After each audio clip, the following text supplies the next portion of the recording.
There she is.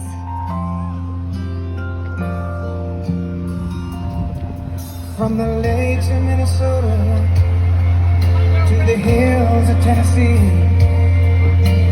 across the plains of Texas, from sea to shining sea, from Detroit down to Houston. How many deplorables do we got out there? Yeah. There we go. Right there, buddy.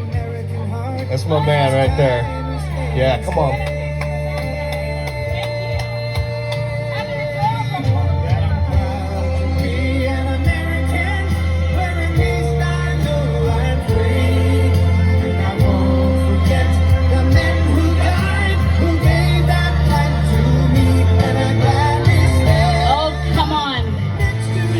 Love that patriotic song.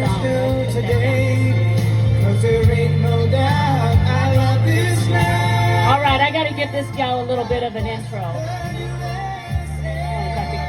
to talk to Kelli or me? Okay. So you guys, I have to introduce you to this amazing woman. How many of you know Kelli Stewart and the work that she's doing? Kelli Stewart is the founder of People's Rights of Washington State. She's from Clark County, lived there her whole life, mom of 4, wife of 20 years, and she has been an activist for many years. If I let you even tell, if she began to tell her stories of what she has done, but I was wrecked, you guys, when she began to tell me, and she doesn't even have the time to tell you all that she has done for the rights and freedom of people and an advocate for people. This woman is a doer. And one of her friends that I met, that he'll be coming and speaking after her, he said, she's an Elijah. No, she's a Moses. No, she's like Abraham. No, she's Esther. She's Esther. She is a voice for the people. And she's what? Deborah. Yes. Those of you that know biblical, this gal is just all of that wrapped up into one amazing human person who loves humanity and understands our rights. Now, you guys, I want you to, if you kind of tune out, and I know it's a lot of people speaking and saying things, I want you to listen. If ever you're going to listen and record, I don't know what she's going to say. She sometimes doesn't even know what she's going to say. But I do want you to listen. And I'm going to be holding a sign. And you're going to be texting what this is on this sign here as she explains People's Rights of Washington State. I am so proud. I am so blessed and honored to introduce Kelli Stewart to you all.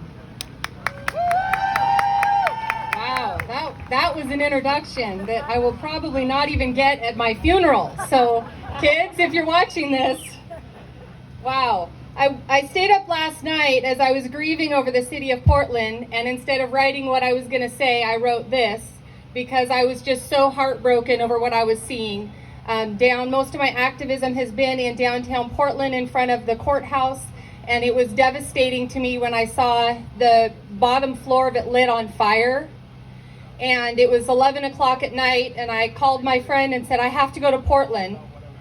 And I didn't end up going, but my heart was so broken for what I was seeing, because I know the prisoners that are upstairs in that jail, and I know how horrified they probably were watching the riots break out and buildings be broken open. And I saw in Minneapolis when buildings were taken and the police department was taken, and all I could think of is those prisoners are going to get abandoned in that building and everybody's going to forget them and flee. And I'm so thankful that did not happen and the fire was put out. But I was writing these words down because these words are all names and they're all people that I've come to know and love and have great respect for. My speech probably won't be your traditional speech you might be expecting here, but this is my story. This is who I am and why I do what I do. So give me a little bit of grace if it's not your story or you don't understand where I'm coming from. First, there is a whole lot of freedom going on out here, and I dare Jay Inslee to come infringe upon it. I dare him to come infringe upon this freedom. As she said, my name is Kelli Stewart. I've been born and raised in the same town in Clark County, Washington, as was my husband. I'm a proud mother, a wife of 20 years, which these days I hear that's pretty remarkable. And I run a small farm in Clark County.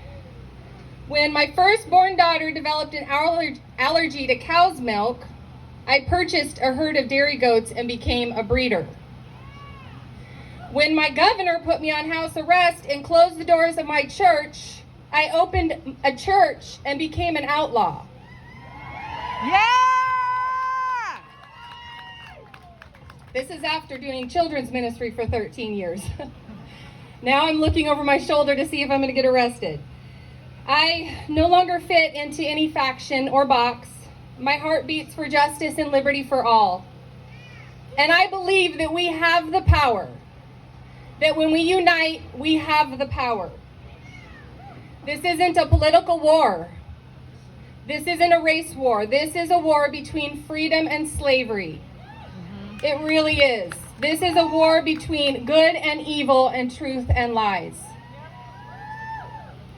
In 2016, I woke up to a very hard reality that we were not behaving like the greatest nation in the world, and this disturbed me greatly.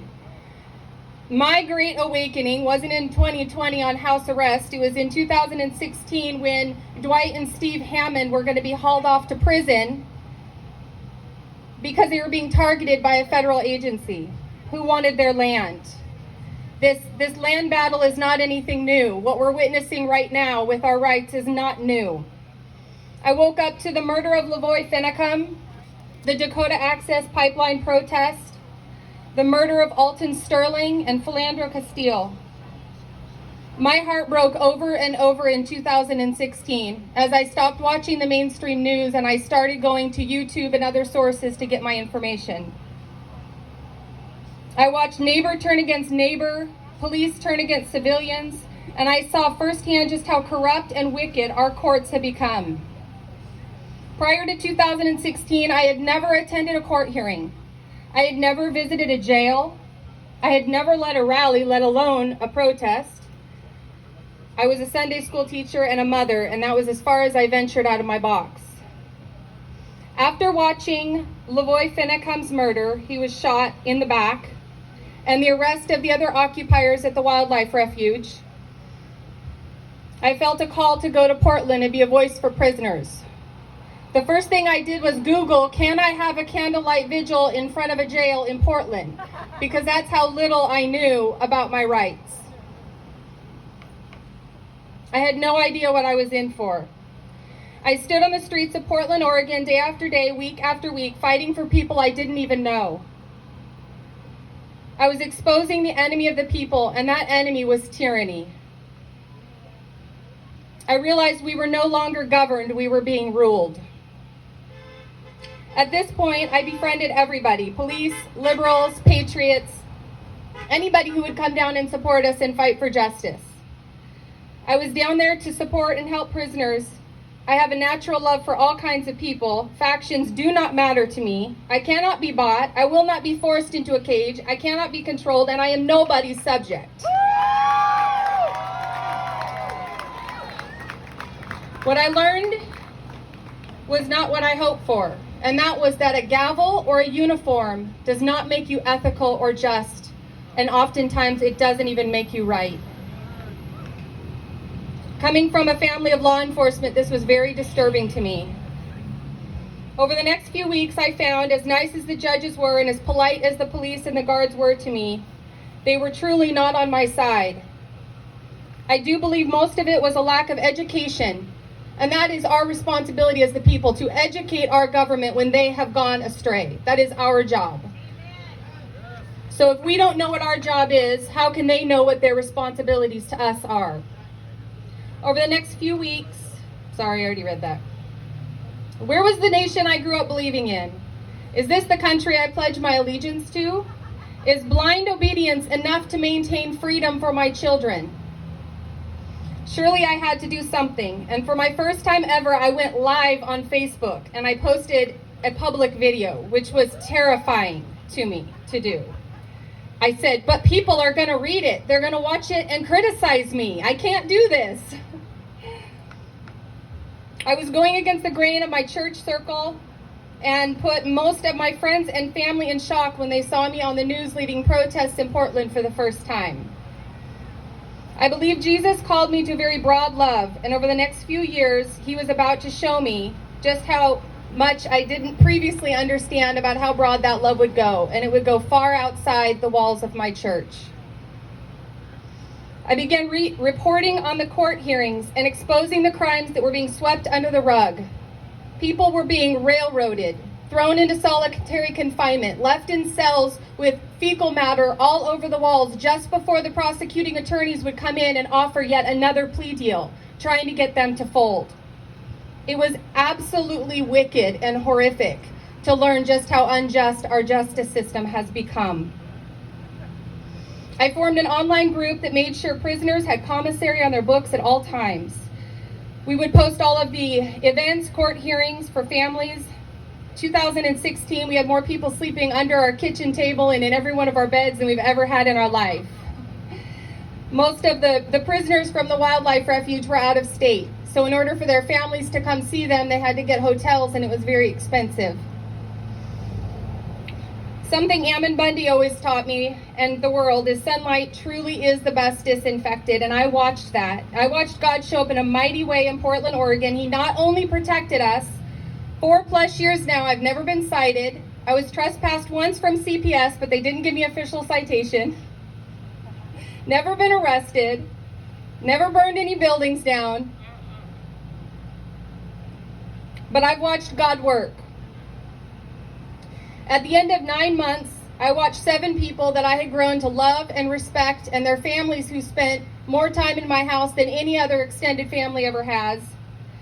I watched them walk out of jail as free men and women when they won an acquittal against the federal government that has a 98.9% conviction rate. These were individuals that for 9 months refused to take the plea deal and walk out and continued saying, I want my day in court. I want my speedy trial. I won't waive that right. And it took them 9 months of sitting behind bars to get their day at trial. Over the past 4 years, I have fought for innocent people across this nation via the internet and in person in 5 different states, protesting against the EPA, the Bureau of Land Management, the FBI, any corrupt police and sheriff departments, and even CPS, which that was this last year, and that was a really scary one for me because I really didn't want to touch CPS.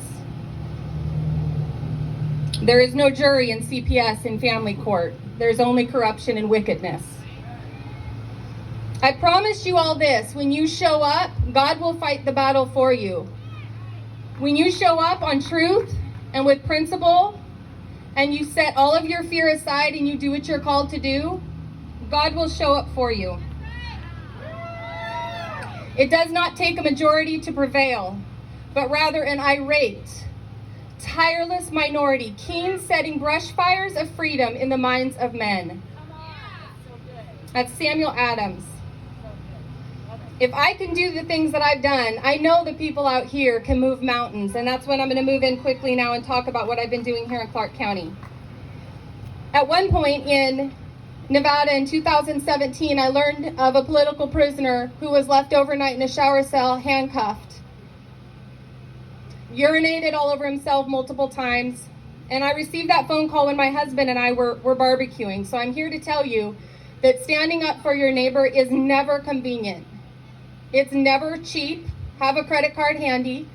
We maxed a few of ours over the years doing work for prisoners. But when that prisoner called me, he said, they're going to kill me. And I said, I'll be there tomorrow. And I got on a plane that was ridiculously expensive, and I showed up in Nevada with nothing. And I looked at the guards and said, I'm not leaving until he's out of solitary confinement.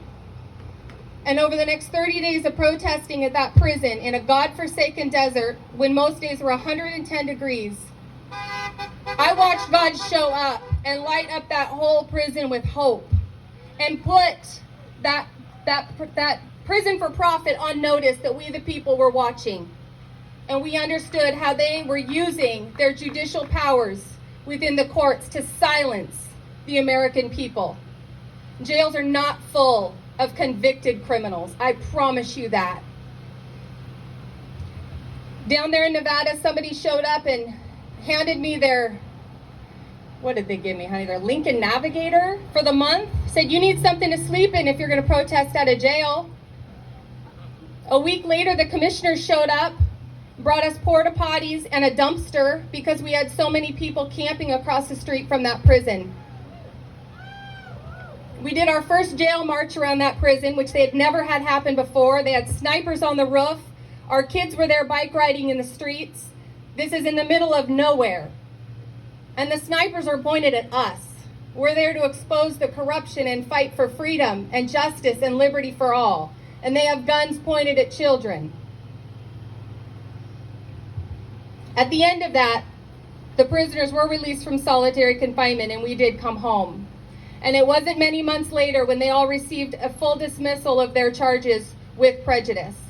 And they were all released and sent home after 2 years.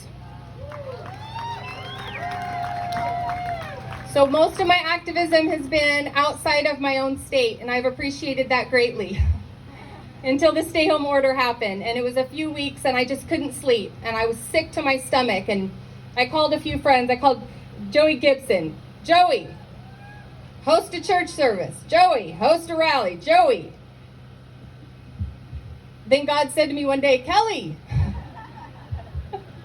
I'm calling you. It hasn't happened yet because I've called you to do it. So I came here to the Capitol and I stood with the people a month or so ago, and that was a beautiful rally, but everybody just went home at the end. And I drove back into my town and I thought I have to do more, but what am I going to do? So I started People's Rights of Washington.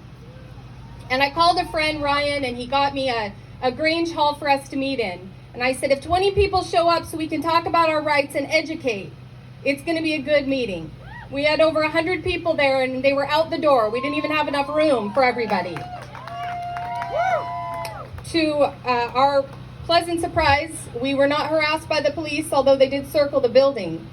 It is incredibly intimidating to stand on your own. Out here is easy, but when you go into your own town and you piss off your own county sheriffs and your own CPS agents and your own health department, it's scary. It's terrifying, to be honest. This is war we're in right now. And there is no room for fear in war. We have to be courageous when we go home. People's Rights of Washington was started because Emperor Inslee violated his oath to the Constitution. He is a tyrant. He's far outside of the bounds of the Constitution. Thank you, Governor Inslee, for motivating me to take back my own county. So up in Idaho, they started a phone system I was going to duplicate, and we decided just to join it. And it's a phone alert system, much like the officials get to use when there's a problem and they get to send out that help is needed. And it's the number is 80123. You text the word rights to that number. You put what area you're in, whichever area you want to be notified. You could put you're from California for all we care and that your name is Bob. It doesn't matter. You're going to get notifications from that area that you mark that you want information on. For 4 years, I basically used a system like this, and it was called Facebook. And when I went somewhere, I did a post and said, I'm going to Nevada, guys. Okay, we're in Utah now. Everybody get to Oregon. And people would show up. And we don't tell people what to do. We say, come, however you know to support your neighbor. Some have histories with CPS. Some are lawyers. Some are babysitters. Some just come and mow the lawn of the person we were there to help. Each person, some come with self-defense to keep us safe. Each person comes based on what they're gifted with. We're not telling people what to do here. So with this phone system, it grew leaps and bounds. It was about 300 numbers an hour were coming in a couple weeks ago. So it's up to over 27,000 numbers now. How many of you guys out here have received any of my texts in the last couple weeks? So if you're in Washington, I'm the one who sends those out. And we have area assistants that are helping. And basically, this weekend will be texting out the numbers to your area assistant. And that is like your 911. Not literally if you can't breathe, still call 911. But if there's an emergency, if a contact tracer shows up at your door, if CPS shows up at your door, if the health department comes to your work and threatens to shut you down, you call your area assistant. They get on 80123, just like I did last night with the Portland riots, and I sent a text out to our area, to 2,700 people, and said, be careful, there's a lot going on in Portland right now. But if you have an emergency, we can send a text out that says, get to this address right now. Or it might say, they've already taken the child, we need legal help. Are there any attorneys out there? Or it might say, we need media coverage. Pick up your phone and do a video about this. It's a network for us to connect because Facebook is constantly taking our videos down, removing our posts for violating community standards. So what we've done is this is being moved over right now to a private server so that even the government cannot take it down. Praise God for that. Very, very good thing.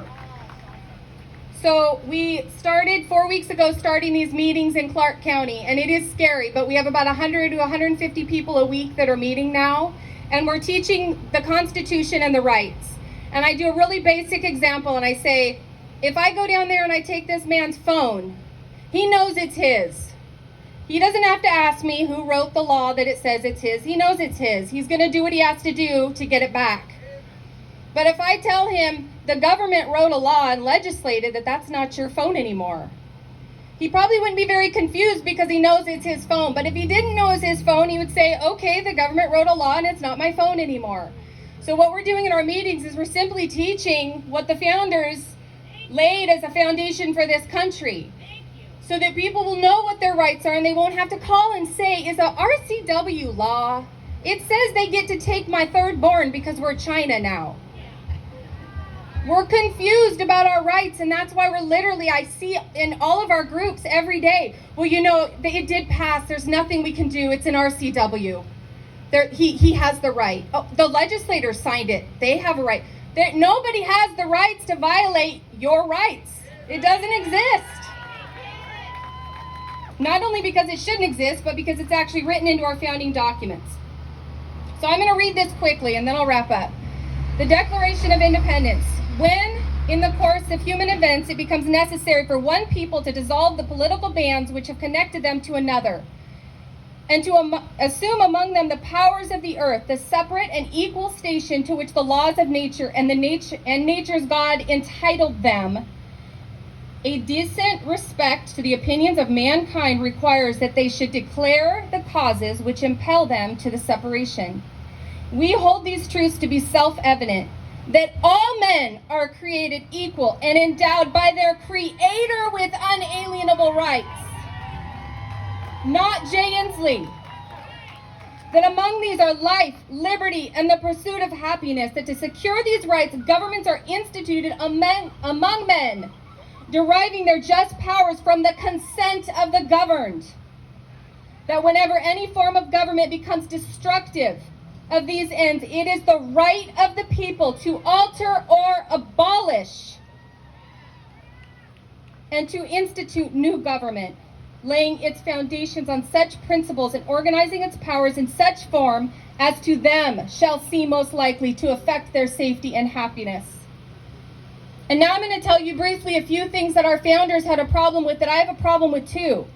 Our founders said that the king had made judges dependent on his will alone for the tenure of their offices and amount of payment of their salaries. Many of these people are in jail right now because of judges being more worried about an extra bonus or paycheck than about justice and liberty for all. He has erected a multitude of new officers.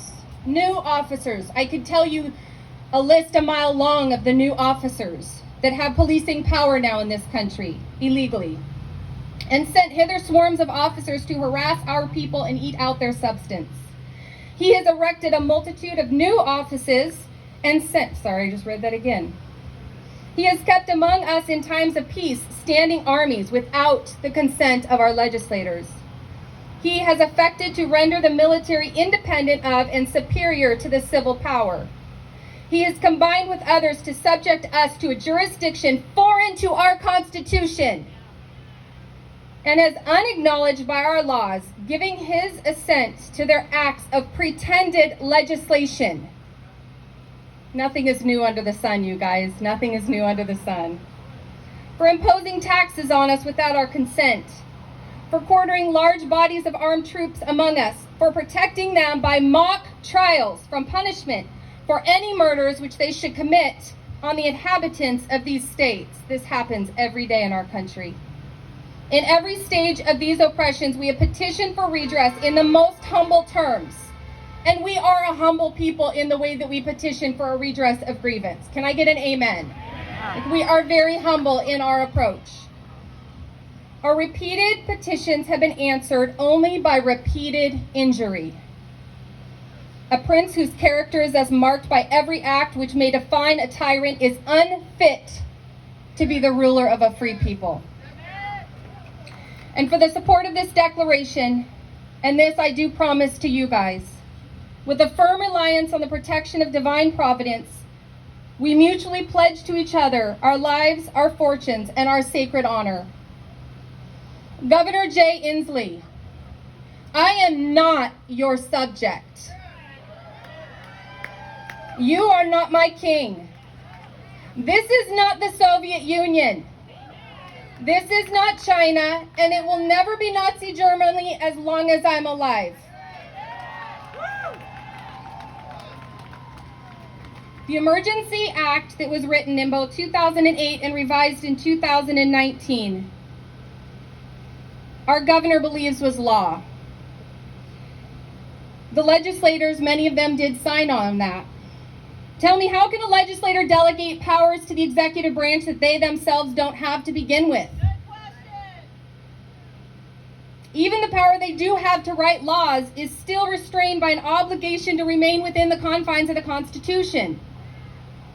Article 1 of the Constitution states, all legislative powers shall be granted or shall be vested in a Congress of the United States, which shall consist of Senate and House of Representatives, not governors. That's the executive branch. Here are the restrictions upon the legislative branch regarding laws, because if you don't know what their restrictions are, you'll constantly be confused. Can they legislate my right to have my own phone away or to take my children?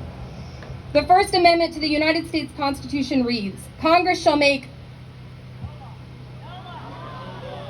some law, RCW law, no law respecting an establishment of religion or prohibiting the free exercise thereof, or abridging the freedom of speech, or of the press, or of the people to peaceably assemble and petition the government for a redress of grievance.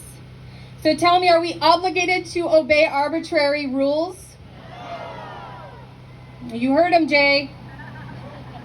We only have the rights we are willing to claim, use, and defend. This is natural law. This is natural law.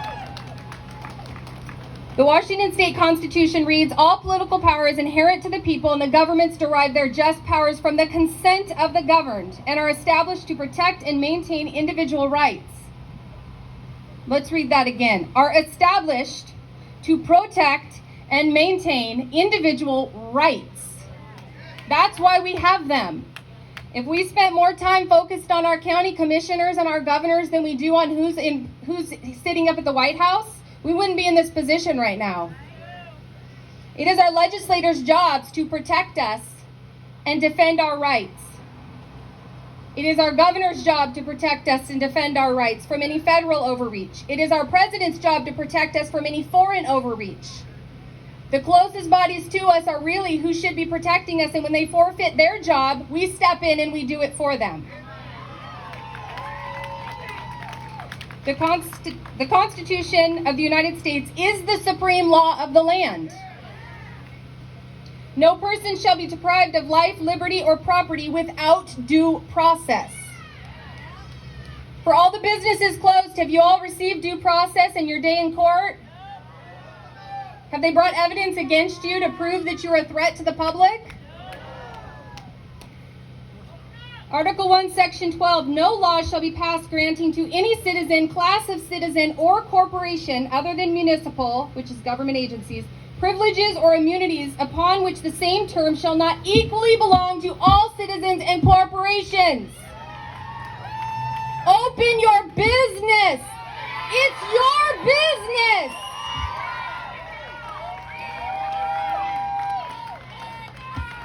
Open your business and we'll come stand with you. Open your business and we'll defend you and protect you. And we, the people, will raise funds if you need funds and stand at your defense. Trump is not going to fix this. The police are not going to fix this, and our governor's not going to fix this. Peaceful resistance is the quickest and cleanest way to restore our republic. And when we don't empower the people with something they can actually do, we end up with riots in the streets because people feel like there is no justice in the courts and the law will not be held accountable when they violate our rights. And I hope I'm wrong about the murder of George Floyd, but I do not believe there will be jail time in the end for his murder. We have to unite together so that these things don't happen and people understand that there is still a peaceful means that they could stand and defend their rights. That is what the People's Rights of Washington is doing. By meeting in your communities, you guys, we can't fix this here today at the Capitol, but you can go home in your communities and you could do a Facebook post and say, hey guys, you want to meet tomorrow? I want to talk about the Constitution. There's a million resources out there. I love Chris Ann Hall. There's the 10th Amendment Center, Hillsdale College. There's so many resources out there for you guys. Once you know your rights, you'll be willing to die defending them. And you'll be willing to stand next to your neighbor whose rights are being trampled on. You really will, because you'll know it's your obligation as an American. It really is our obligation if we are to remain a free people in a constitutional republic. The politicians are not going to fix this for us. So I'm going to leave you with this request. First, text the word rights to 80123, and you will get a text with who your area assistant is. And if anything happens, you text and say, I need people here. It's an emergency line. It's like a 911. I don't know what to do. Contact tracers just showed up to my work and told me I have to quarantine. They're telling me I don't have enough bathrooms. Somebody has to leave my house. What do I do? We don't have all the answers, but we're going to work together to find the answers. So I'm going to leave you with this, because I've probably gone way over. I'm not sure. First, never trust the media. Never. You are the media. You are the media. Pick up your camera and do a video. I never thought I'd have videos that would go viral standing outside prisons night after night. Guys, sometimes the homeless were my bodyguards. I'm not kidding. Because I couldn't get any of the groups to show up to help because they didn't understand the importance of staying outside and telling those guards, if you don't stop abusing those people, we're never gonna leave. And they hated us being there. Sometimes it was just 4 or 5 of us. One night, the Judge Jones, pulled Ammon Bundy aside and said there was 5 of us out there and we were doing a 40-day protest because every minute when those prisoners looked outside that jail in Portland, I wanted them to sit, wait, and then see people with flags walking by. And I didn't want them to give up and plea out, and I knew they would if they didn't have support. And Judge Jones went down to Ammon Bundy and said, can you just ask them to leave? Can they just, it's just a problem. Can they leave? Can they go? Of course, he said, absolutely not. I won't ask them to do anything. They're free Americans. I didn't ask them to come. The point is, each one of you guys, do you know what I could do with a group this big? Do you know how many mountains we could move? Do you know buildings wouldn't be getting burned right now if principled people this big showed up and actually held our government accountable?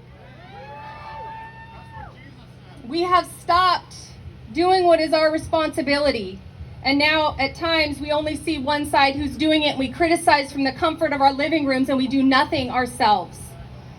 So I'll leave you with this request. These are names I want you to Google. If you can't remember them, watch the live streams. I want you to Google the name Lavoy Finicum. There's a documentary that's been put out on his life and it's absolutely phenomenal and it will motivate you to be a freedom fighter. Then I want you to Google the name Todd Engel, Jerry DeLemus, Greg Burleson. Then I want you to purchase The Battle of Bunkerville, which is a beautiful documentary. that explains everything that's gone on in a little town in Nevada, and how the American people did what 80123 is supposed to do, and they just united together and they saved lives and liberty and property in Nevada in 2014. Then I want you to look up the name Jeffrey Winehouse. He was shot 4 times by police. He was doing media in Missouri, and he was exposing the crimes of the police, and they shot him twice in the face and twice in the chest, and then they prosecuted him for attempting to murder a police officer because he had a gun on his hip. He never went for his gun, and a video shows it. FBI agents said the man never went near his hand. Literally woke up in the hospital with handcuffs on, and he's sitting in jail today. Then I want you to Google the name Schaefer Cox. There's a website called SchaeferCox.com. He was running for office in Alaska. He was exposing pedophile rings among the elite. He was a freedom fighter. His videos are remarkable and inspiring, and I know he will inspire you guys today, even from jail. He sits in a black site prison. There's only 2 in the country. They call him Little Gitmo Bay. Never has had human contact.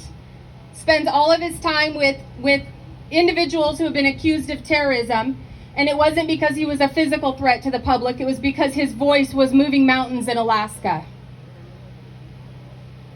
Then I want you to look up the name Leonard Peltier. David Hinkson. David Hinkson is a creator. He was inventing amazing things, and now he's behind bars because of it.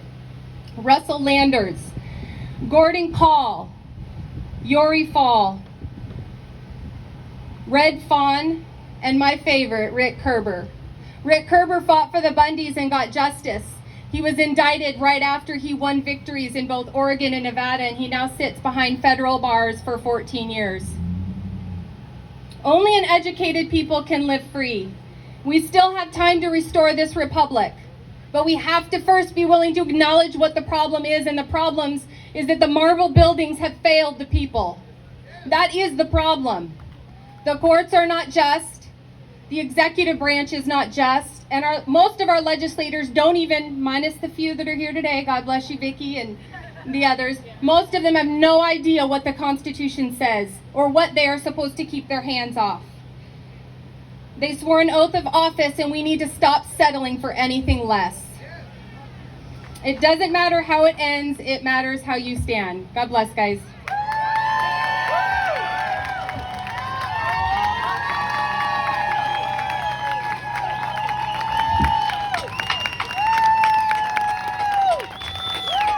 You are going to be signing up to be a part of this people's rights movement in your community. You can leave your email. You can then email. It'll give you a place to email, and I've done it myself for Whatcom, Skagit counties, that you can literally send Kelli an email and say, I'm willing to be a voice in my community. You guys, that is something you can do, and we are all about today. She's a mom of 4 children. She's a farmer. You guys, but she also decided to do something. Scott, I'm going to invite you up next. I know, you just walked out. So.